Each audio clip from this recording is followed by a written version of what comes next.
Okay, we're going to start off with a little bit of background about modern day gentrification. It's like older sibling, essentially.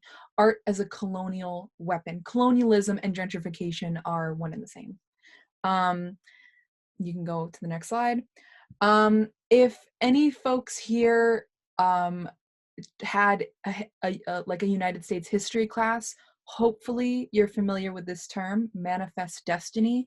Manifest destiny is the colonialist belief. Specifically, it arose in the 1800s that white colonizers had a divine mission to expand the quote unquote American empire across the entirety of North America. And so Manifest Destiny is the direct cause of the tragedy that was the Trail of Tears. I've included a little bit of information. I don't want to just reiterate too many points off the slides, but the painting that you see on the left, it's American Progress by John Gast. So in this painting, we have this angelic white woman with long blonde hair, literally like holding the Bible, and she is above the white colonists, bringing European culture into the West. And we see an ambiguous, stereotypical depiction of an indigenous group running away from these colonizers. In the back, we can see the buffalo also running from a lone white colonist on a horse, which relates to the fact that white Americans slaughtered buffalo in order to try and starve indigenous groups that relied on buffalo meat for food. Some of the victims of the Trail of Tears involved people of the Cherokee, Muskogee, Seminole, Chickasaw, and Choctaw groups, as well as the Black people that were enslaved by those groups. So this is where we're getting the start of modern day gentrification. The idea that European life is, European lifestyles have a right to exist wherever they want, regardless of who's already there. We can go to the next slide. So I've included some examples of Manifest Destiny art because it's really important to understand that Manifest Destiny was sold to regular commoners, I guess, commoner white colonists through art. These extremely romanticized depictions of the West that were supposed to sell people on the idea of traveling, right? So think the Oregon Trail, California Gold Rush. On the right, just a quick note, across the continent westward, the course of empire takes its way. This is a postcard by Frances Flora Bond Palmer. And I would just like to acknowledge that this artist is a woman. I think sometimes it's easy, so I'm not a woman, but I think sometimes it's easy for people who aren't men, but people who are white, to think of ourselves as like maybe less violent than white men in the past, because it's like there's kind of this idea that like, oh well, like it's white men who are always the perpetrators of racist colonialist violence, and the white women are just standing by their husband's sides. But white female artists, when it comes to everything, white women are equal in evil to white men when it comes to colonialism, and white female artists are equally as guilty of perpetrating colonialism through these Manifest Destiny artworks as white male artists are. I have more to say on the painting on the left. So this is called The White Cloud, Head Chief of the Iowas by George Catlin. George Catlin is maybe one of the strongest examples of white saviorism in art that you're going to find. His entire body of work is these extremely stereotypical portraits of his perception of indigenous people, right? So the stereotypical stern, stoic, you know, person with like a wise look in their eyes. Like that's his entire portfolio. And he saw himself as a champion for indigenous people. He saw himself as a savior. Those are his words, in fact. The person depicted is referred to as Chief Mahaska the Younger by the Iowa people. And if you could click on the slide, Alina. On the Iowa Heritage Society website, this is the image they choose to represent Chief Mahaska with. I think it's very relevant to note that the reason that Chief Mahaska the Younger was selected for this portrait is because his father, Chief Mahaska the Elder, assimilated into European culture after being imprisoned in Missouri for killing a French trader. White colonists saw Chief Mahaska the Elder as symbolic of the possibility, and if you can't see, I'm doing air quotes with my fingers, the possibility of peace between the indigenous people and the colonizers. But what they meant by that is that Chief Mahaska the Elder was symbolic of the subjugation that white colonists could enforce upon indigenous people. We can go on to the next slide. So on the left, we have a painting from the Hudson River Valley movement, Mount Corcoran, by Albert Beardstock. And today we know this as Mount Langley in California, and it exists on the ancestral lands of the Mono, Caso, Timbisha, Kawaisu, Southern Paiute, and the Yokuts people. And if you click on the slide again, it goes from, so this is a picture of what Mount Langley actually looks like. So in the original painting, it's angelic. It's like this, there's like this heavenly light in the background, and the water is like practically glowing, and everything is super lush and green, meant to romanticize the landscape and entice white colonizers. In reality, it is a plain brown mountain with plain green trees. It is still beautiful, but this is the reality versus the romanticization that is key in Manifest Destiny art. And then on the right, Discovery of Gold, 1949 by Antoine Refre I don't know how to pronounce that. It's French. One of the 27 murals from a series titled The History of California. And of course, this history is through a colonialist lens. Very key that it's a mural, though. Keep that in mind. We can go on to the next slide. Eurocentrism. In America, Eurocentrism blends white ethnic groups together into this conglomerate white culture.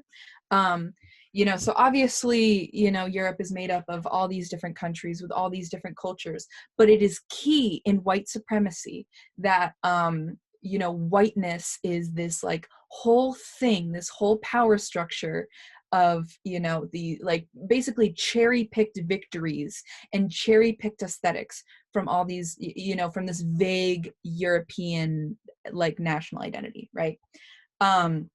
And of course, at the same time that Manifest Destiny is, coming about, there is simultaneously this obsession with Europe that's coming up in the United States. Specifically, this is because of the Enlightenment. The Enlightenment is when modern day racism as we think of it was invented. This is when race theory was invented. So Johann Blumenbach, he was a German philosopher, and he invented races as we know them now. I am not going to say his names for any of the other races except what we know as white people, because they're very literally all slurs now. And it's also just disgusting, and I don't want to give credence to that. But I do want to make mention that Blumenbach, in his white supremacist race theory, because the idea of his race theory is that, like, he ranked races based off of how evolved he thought those people were. And of course, he put the quote unquote Caucasian race at the top. I would like to just take a moment to say that if you are a white person and you identify as Caucasian, I would very, very, very strongly urge you not to identify as Caucasian, identify as white, because Caucasian suggests a supremacy of the white race. That is why that term was invented. So keep this in mind. There's all this obsession with Europe as the peak of culture is this is when this is all happening in America, right? And of course, this is also when the canon, the art canon as we think of it, is coming up. So we can go to the next slide. So I think a lot of folks are probably going to recognize this. The photo on the left, that's Edwin Booth as Hamlet. Edwin Booth, as in John Wilkes Booth's brother, by the way. Hamlet is a, is a play written by William Shakespeare, who, of course, everybody in Europe is like obsessed with. These are the productions. These are the kind of narratives that are reigning supreme in America at this time. I included 5 examples of the most like popular books of the 1800s. The Legend of Sleepy Hollow, which is written by an American author about England. Oliver Twist by Charles Dickens, English author about England. Frankenstein, or The Modern Prometheus, written by Mary Shelley. She's European. I forget where in Europe, though. Obviously about a European. The Island of Dr. Moreau, Dracula. These are all stories about European heroes or European mythology, European beliefs. And I think I can safely assume that everybody here has been forced to read at least one, if not all, of these books in at some point in their academic career, because we place so much importance on them because they are European. That's basically it. We can go to the next slide. So romanticized suburbia. Now we're at the present day. This photograph I have here, this is a modern day photograph of Levittown, Pennsylvania. So Levittown, Pennsylvania is the most stereotypical suburb you can ever imagine. It is the white picket fences. It is the identical houses, with trees in between, and it is extremely white. When Levittown, Pennsylvania was invented, because this was a town designed by a businessman. There's also Levittown, New York, I believe. He, of course, only sold to white people, which he was legally allowed to do at the time, because that is the country that we live in. As of the 2010 census, Levittown was 87.7% white, and in 2000, that number was still 94.4%. So the suburbs were invented for white people. Period, point blank. They were invented for white people, and it's invented to basically preserve white culture, right? This idea of white culture that, like classic racist Americana.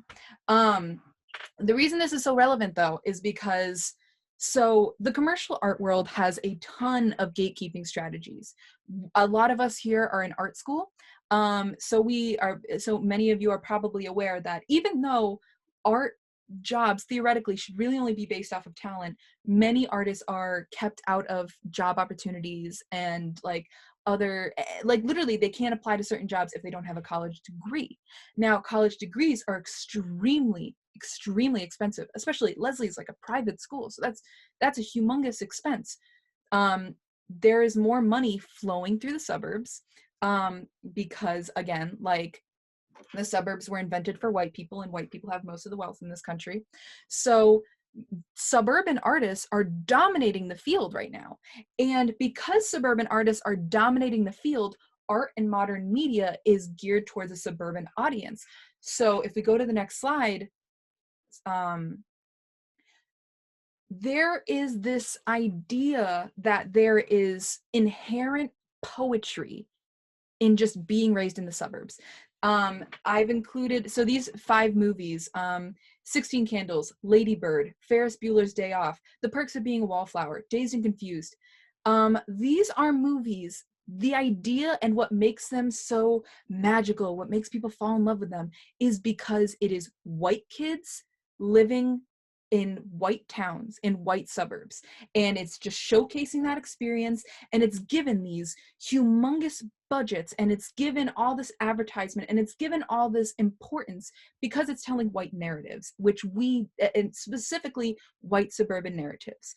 White suburban artists have created an atmosphere where, like, in art, suburban lives are more meaningful than city lives. Think about even like Ferris Bueller's Day Off, Perks of Being a Wallflower, 16 Candles. Like in those movies,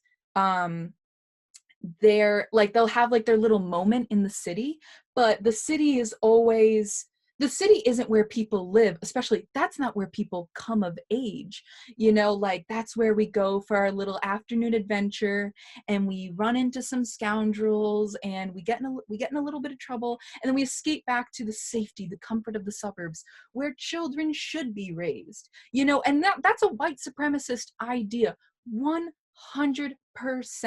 But these are the movies that are, that, you know, are, it's almost like a movie canon, you know, as movies haven't been around super long, but these movies are like a part of a canon that's arising now. And then After the Prom by Norman Rockwell. I mean, Norman Rockwell is the quintessential romanticizer of suburbia. Norman Rockwell has like completely shaped our this loving idea we have of this picture perfect suburb, that is, aids to this day. This suburb that never existed. Norman Rockwell's paintings like aren't even based off of anything. They're based off of ideals that we've never been able to achieve, but it deludes people. It deludes people into thinking that this is what American life should be like. American life should be 2 straight white kids sitting at a soda counter with a white cop looking over their shoulder. That's what American life should be. And there's no counter to it because it's only white suburban artists that are given so much so much room to speak. And then Gianna in the chat said, Lady Bird is also particularly fitting because it showcases a young white woman who thinks her life will be better once she leaves the suburbs and moves to the city. Yeah, but it doesn't actually take the time to explore the people who already live there, the people who grew up in the city. It's just, for her, it's just something exciting to do. It's just something fun to do, but there's no coming of age to be had there. She has her coming of age in the suburbs, and then she goes to the city, to have a little fun. So when we're talking about colonialism and gentrification, I find it really important to discuss the recent holiday of Thanksgiving, or some refer to it as Thanksgiving. On the next slide, you can see the curriculum that is used in school systems. This curriculum is provided by Scholastic. And we're taught that Thanksgiving was a cooperation and celebration between Europeans and Native groups in 1621. And then in the curriculum, it's also heavily focused on that, explaining the Pilgrim's journey. And in their curriculum for 3rd through 5th grade, they go as far as using the hardships encountered by the Pilgrims, but they're omitting the Wampanoag group and their experiences as well. So it's overall this very white narrative that is being emphasized in our schooling. And I think that's really problematic because the collective memory is sort of founded on our education when we're younger, and that's what we hold on to as we grow older. So in order to revise the collective memory, starting from the school system foundation is really crucial to go back to, and include all of the histories and not just this white narrative. So on the next slide, we can see the images that are used in this curriculum. On the left side, we see The First Thanksgiving by Jean-Louis Jerome Ferris, where pilgrims and the Wampanoag people are sort of sharing this meal together. The pilgrims are providing them food.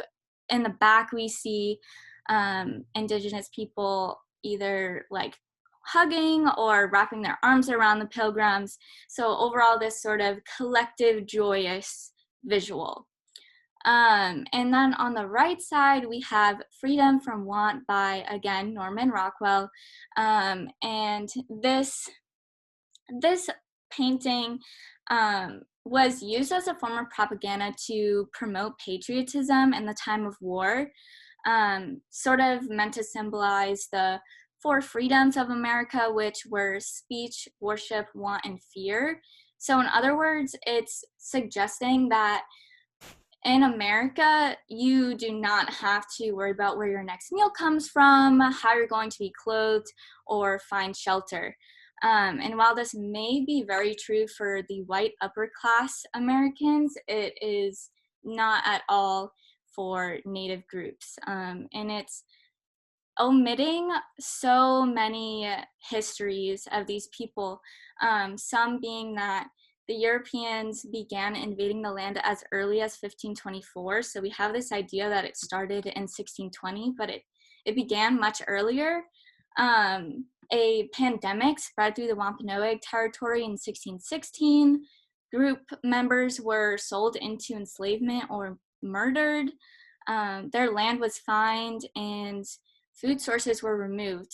And I think this topic is extremely relevant to today because bringing disease was foundational to the Thanksgiving holiday, and now Indigenous peoples are 3.5 times more likely to contract COVID-19, according to the CDC. I also want to heavily emphasize that these inequities did not just exist in the past, and they're still very relevant to today. An example is that Indigenous peoples have much higher incarceration rates than white people, so the enslavement that was happening in the past is still very much happening today. And there's so much more that I could go into, but for time's sake, I can't. So I encourage you all to research further into the actual history of Thanksgiving. So how does art contribute to gentrification? It can exist in both ways as whitewashing and art washing. So on the previous slide, we saw paintings that illustrated and highlighted this white narrative. And then we also have the idea of where's the art existing. So art washing was coined by anti-gentrification protesters in LA. And art washing is basically when galleries, murals, or other visuals are brought into Black, Brown, and Latinx neighborhoods to bring more value to the area. That is what the perpetrators argue, is that they're bringing value to these communities. And when they're branded as a new art community, it increases property prices and displaces current residents. And a lot of the proposals to sort of revamp these neighborhoods, I've seen the perpetrators using language such as dislodge the working class, develop, appropriate, and they even use the excuse of, well, these people would rather live elsewhere anyway. And I think that's so problematic because these are homes of people that have been their homes for generations and passed down through family members. So to combat that gentrification that is occurring, activist groups have been making their own art. An example is Mikasa no Isukasa, who displays light-up signs around Bushwick, Brooklyn, with several messages such as gentrification is the new colonialism, not for sale, no eviction zone, and so many more. Overall, their message that they're trying to portray is that, hi, this is our home, we have been here, please do not come in and change it. And I think that when we're looking at art that is made about gentrification, there's a lot of questions to ask when deciding if it is okay. So if we look at the next slide, we can see an example for you all to consider. I'm not going to share my opinions, but just for you to sort of internally think about. So when we look at a piece of work about gentrification, I think it's important to consider the process. How is it made? Where does it exist? Who made it? Who is it representing? Is it educating the audience? And does anyone profit from it? So an example I have here is Herwig Scherban's work, where he collects statistics about gentrification from large cities. And the left, we have a sort of map illustration of the correlation between people working in the arts and the property price. And as more and more people working in the arts come in to the town, the property value increases along with it. And then on the right-hand side, we have a diptych of that's showing the reason for evictions in San Francisco on the left side of the diptych. And then on the right side of the diptych, we have the number of evictions sorted from top to bottom by time, starting from January of 1997. So we see that it has been a problem, and it is continuing to be a problem, and it is increasingly becoming a problem based on these sort of like tightness of pixels that are gathering at the bottom, and the colors sort of become deeper as well. And Scherban, these pieces for the most part exist online. He's created an app for them as well, but I know that he did display one of the sort of maps that he's using in his graduate thesis show. So something to think about when you're asking yourself these questions about his work.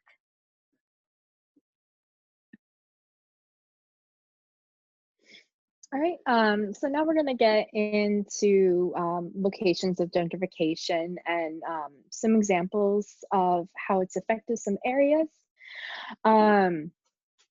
So the top cities of gentrification, San Francisco, California took the title of the most gentrified city in America in statistics looked between 2013 and 2017.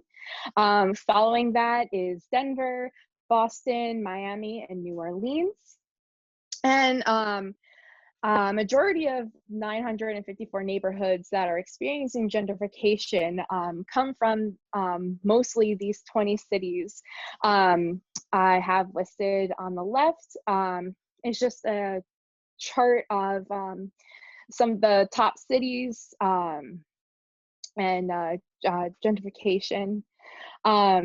And it is found that areas of gentrification in larger cities are generally spread around, but in smaller cities, they're mostly closer together near downtown business districts mostly.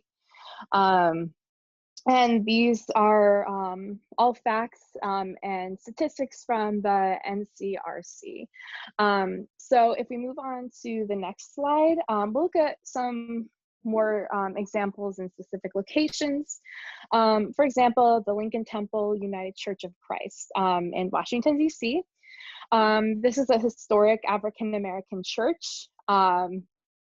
In 2018, it was founded 149 years ago.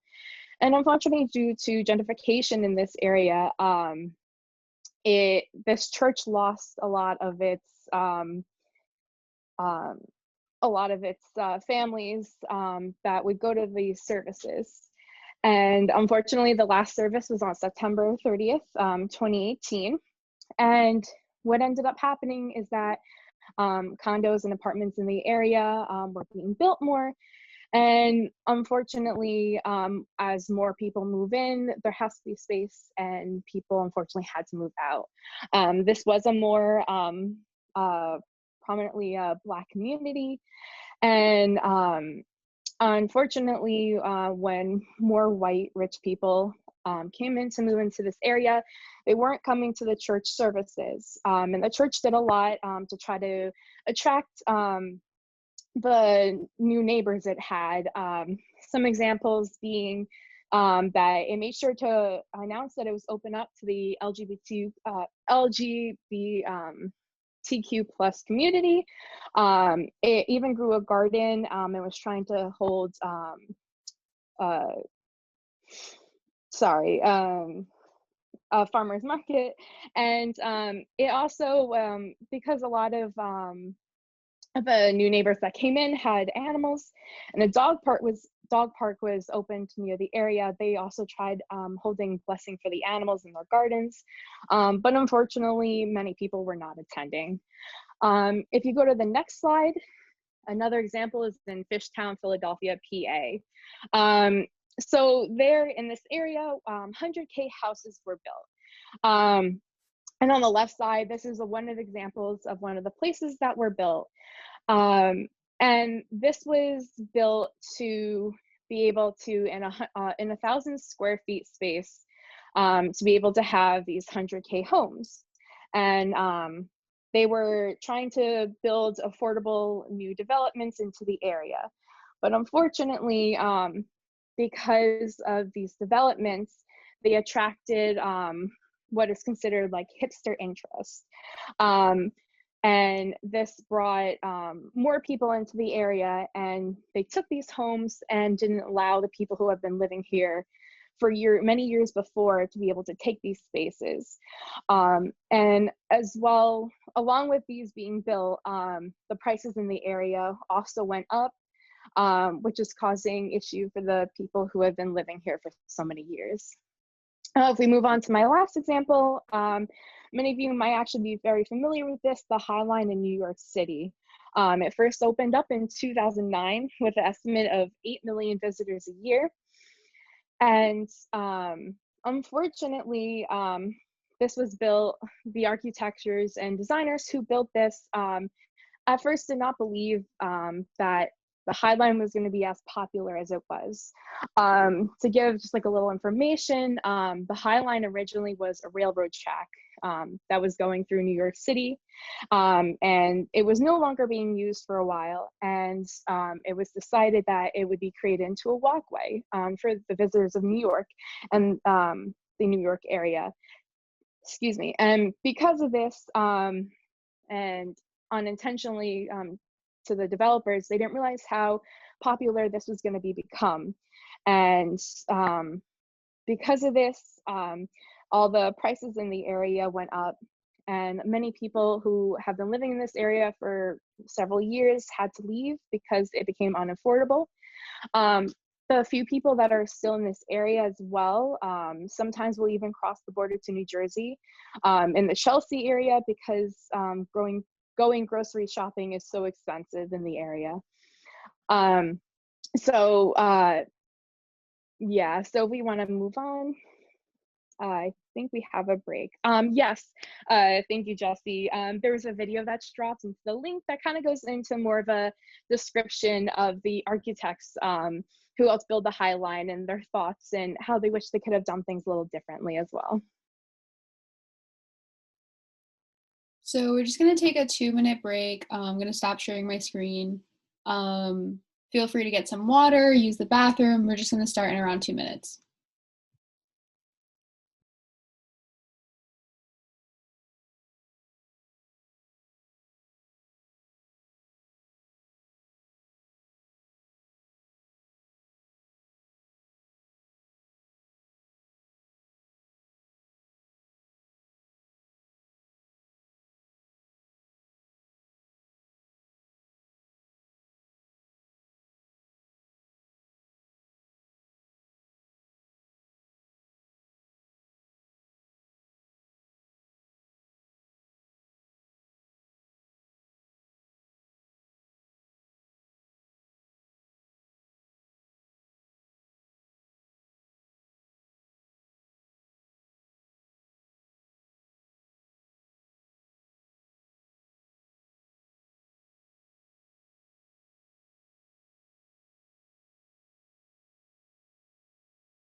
Hi, y'all.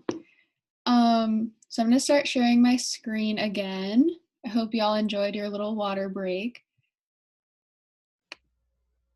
Should we get a roll call to make sure everyone's here? I don't know. Yes, that would be lovely. Because I was for sure like, oh, that was a very quick 2 minutes. I literally peed and that's it. Like there was no that. time for anything else. I feel like a lot of people had their cameras off before anyway. Yeah, I don't know. I trust y'all. I'm here. Hello. Okay, so let's get right back into it. So, let's talk more about how art is used directly to gentrify areas, be it meaningfully or not. So, getting right into it. So, um, it is no surprise to people. I mean, we are all, or at least a majority of us, are art students. We love art. People love art in general. It can really liven up the space. It can bring communities together. It's generally considered to be a wonderful thing to have in a community. However, as like hip and urban and industrial aesthetics become more common and popular, more and more wealthy white individuals are moving into spaces that are being taken over by this art. um, Public art like statues and murals, as we've been talking about, murals being very important, tend to inflate property value, which are affordable to incoming white and wealthier tenants. However, very quickly drive out the existing populations in these lower income and typically BIPOC communities. So if we move on, this is an issue that happens um, all the time and with a lot of different artists, but I want to put a spotlight on one particular event. So um, as Jesse had mentioned before, Bushwick in New York City is a very heavily gentrified area. And so this artist, Lyndon Kay, uh, contributed towards that. So Lyndon Kay is an artist from LA, so not even from New York City. I think that's worth mentioning. Who in 2015 had a she does these things called yarn bombs. So she goes to a community and overnight she installs some large piece of artwork. This can be like a crocheted dolphin over a chain link fence, or in this case, it's this art depicting two of the twins from The Shining and one of the young characters from I know it, Wes Anderson's Moonrise Kingdom, which is already a movie from a director who has already been heavily criticized for only showing white narratives and only having white characters. Um, and so I read an interview with a man by the name of Will Giron, who is the nephew of the woman who owns this building where this art is. Um, and so she was the owner of this building, so she could afford to live there after a while. But he was talking about how very quickly after this art got brought up, which was against the wishes of the community, and there were many protests of the people from Bushwick against this art being shown. They wanted it taken down. Very quickly after this art was put up, expensive businesses started showing up. The cost of living just kept rising and rising, and so almost everyone from that community was pushed out except for her because she owned the building, and she was lucky for that. But I have a quote here from Will Giron. It says, "It was really about agency. People come in and act like they can do whatever they want. Kay, the artist, wouldn't have done the same thing on Long Island or in a white neighborhood." And I think that is very telling. I think that artists tend to have the desire to brighten up and liven up a space that they think is dull. And so they come into these Black and Latin and Asian communities and liven up the place when really they were doing just fine on their own and they end up driving away that community. Um, there's a statistic here from 2017, and I can guarantee that this number has not gone down. But over the last 20 years, um, the price of rent in Bushwick had gone up by 44%. So yeah, that is the impact of art in the community. So we can move forward. And so speaking to Will's point about agency, there is already an abundance of art very often in these communities. It's graffiti. However, graffiti is not valued the same way that murals are. It is seen as dirty and grungy and ghetto, and all these terrible things, and it lowers property value. Whereas murals are incredibly favored and it raises property value. And if you just take a moment to think about this, these preferences that we have for murals over graffiti,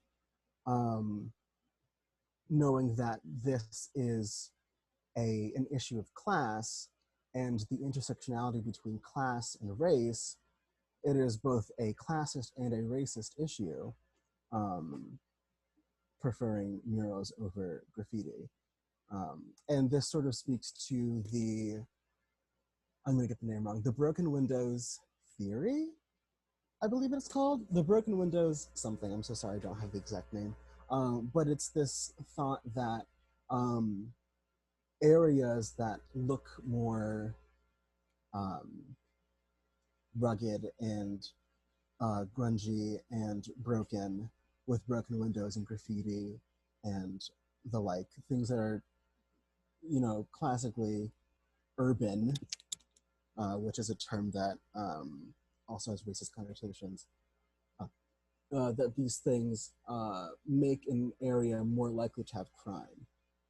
And so that these certain aesthetics, that these certain visual clues are associated with crime, that's just point blank, period, racist. But we can move forward. And so something that is incredibly relevant right now is the sort of taking over of the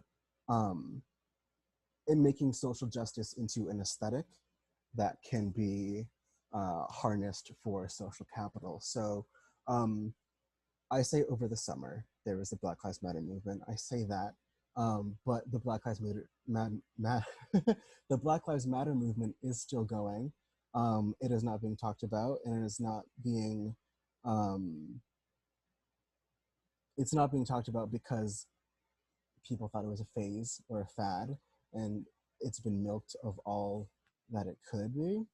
And so art has this very unique opportunity to create social change. I am an artist and I want my art to create social change. I have a lot of goals around making more inclusive art and all this wonderful stuff.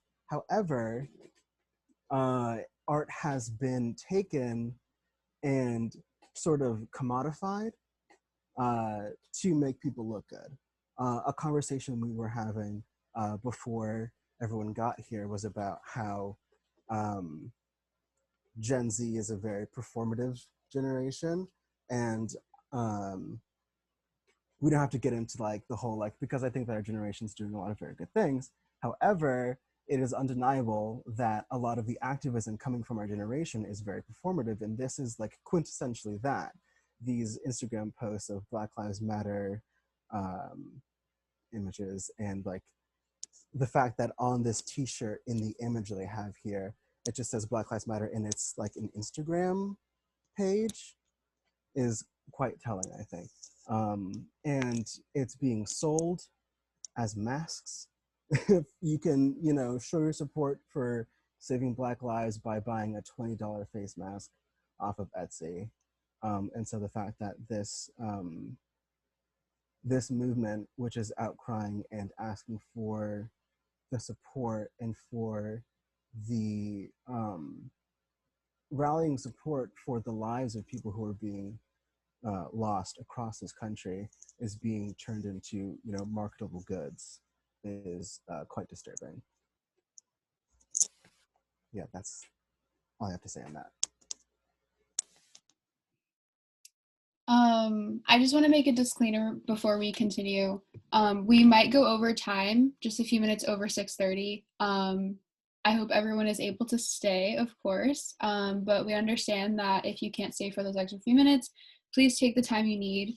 No pressure at all. And now I will begin talking about mutual aid in a reference to art in general and specific artists.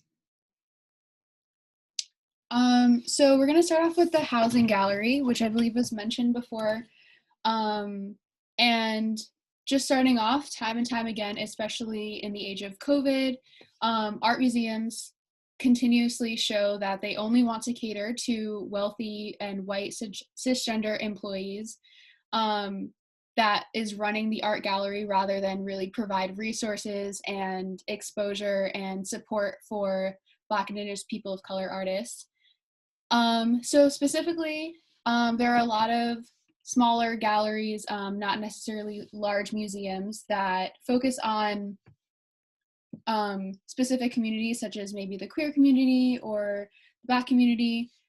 And the Housing Gallery was founded by KJ Freeman.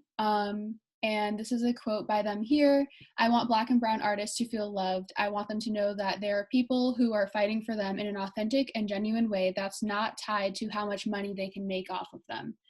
So basically, this is a gallery that they started. It is a hybrid gallery and a concept gallery, so it moves around a lot. It doesn't have to stay in the same place. They just opened up their newest location in the Lower East Side of New York City.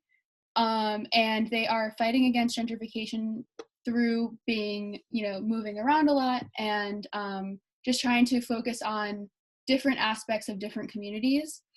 They recently organized a mutual aid fund after COVID-19 hit, and they started giving money to basically any Black Indigenous person of color who emailed them, and they would give them money for their basic needs. This could be anything from $10 to $1,000, and they would just continuously raise money for just to give them to artists. And they also over the summer became a regrouping site for Black Lives Matter protesters on the Lower East Side of New York City, where their gallery just opened. And as you can see here on the right, there's a photo. There are the basement doors that have Black BLM spray painted across them, and it is the window of the gallery. And they had an artist, a group of artists, basically make videos, and they showed the art through the window so no one would go inside. But then they also had water, they had food, they had different necessities that you would need for protesting, and they also had a vigil, a little section with flowers, candles, and for George Floyd and other Black individuals who were murdered in 2020. And then we're going to move on to Guadalupe Maravilla, and he is an interdisciplinary artist who focuses on mostly the experiences of migration and undocumented people. And he himself is an immigrant from El Salvador, and he started a mutual aid fund that supported communities of color, especially immigrants, during the COVID-19 pandemic. I believe it is still going on right now, but it was at its height a few months ago.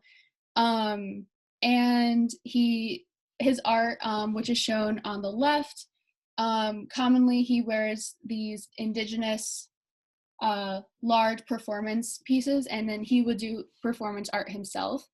It is specific. This one is up in the ICA, I believe.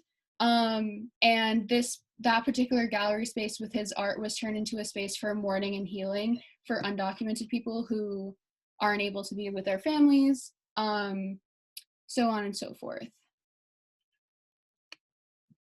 So here we have two online sites that they're more of a newer curation of a database sort of thing. So the first one is Latina Museums, and this woman, Karen, she basically is a curator, and she wanted to create more representation for Latina women in art.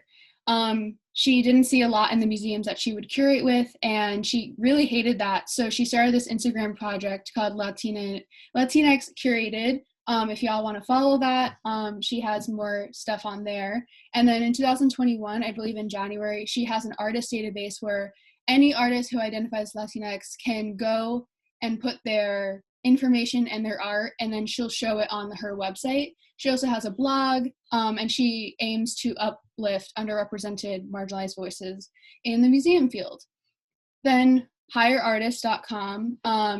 It's very, like, if you're an artist, you can submit your skills or any commission that you are able to do or any classes that you'd like to teach, and people can sign up for it, or they can sign up for their commission, and they contact you, and then artists basically have this one site to be on with other artists and connect.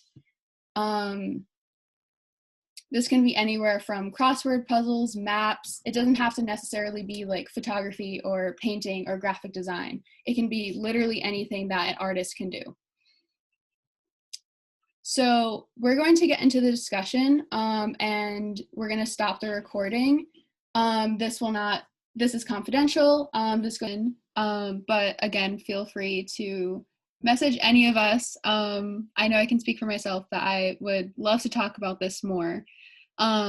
We have a little action plan for y'all, very short, definitely not the entirety of like, oh my God, you click off these points and then you're done. Like, this is not all encompassing of what you can do. But a few things: support local artists. This is a monetary action, some exposure, give them opportunities. Question your surroundings. This discussion does not end here. Where is the art that you're viewing? Is it a museum? Who's in the exhibit? Is it an exhibit? What artists are shown more? What specific communities? Is it because they are a certain race? Are they, are a certain sexuality, a certain gender? And then you can reach out and get involved with these specific anti-gentrification groups. These are only about 4, and they are, I believe, mostly on the East Coast. But if you click into Google and you're like, hey, anti-gentrification movement or group or whatever, you're going to find quite a bit of them. And then this will all be sent to you as well. But these are 3 different art resources for Black and Indigenous people of color. And we're just going to close off with some artists. Feel free to screenshot any of these as well. And if you didn't sign up on the Google form, you can go sign up now, or you can drop your email in the chat so we can make sure to send these to you. But yeah, these are some artists, and thank you so much. And we also have a Google form after, and you can contact us anytime at gallerysouth@leslie.edu or on our Instagram, gallery_south. And thank you so much for coming. Thank you all so much for attending. Thank you. Thank you for doing this. Thank you. Thank you so much, y'all. Bye, pals. Bye. Bye-bye. Bye.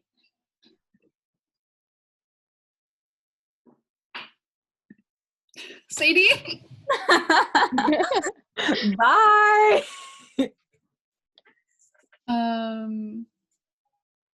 Julio left. Julio. Julio looks like I'm done. If just the facilitators can stay back, obviously. I'll text Julio now.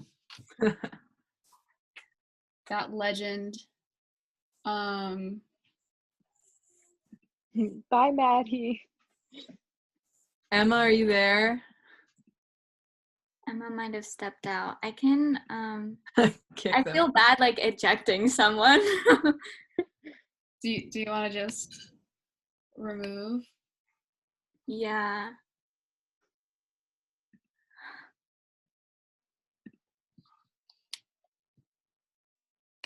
Oh, you can also, wait, can you stop the recording? Can I stop the recording? I don't Oh, even. I'll stop. Oh Okay, my gosh. bye.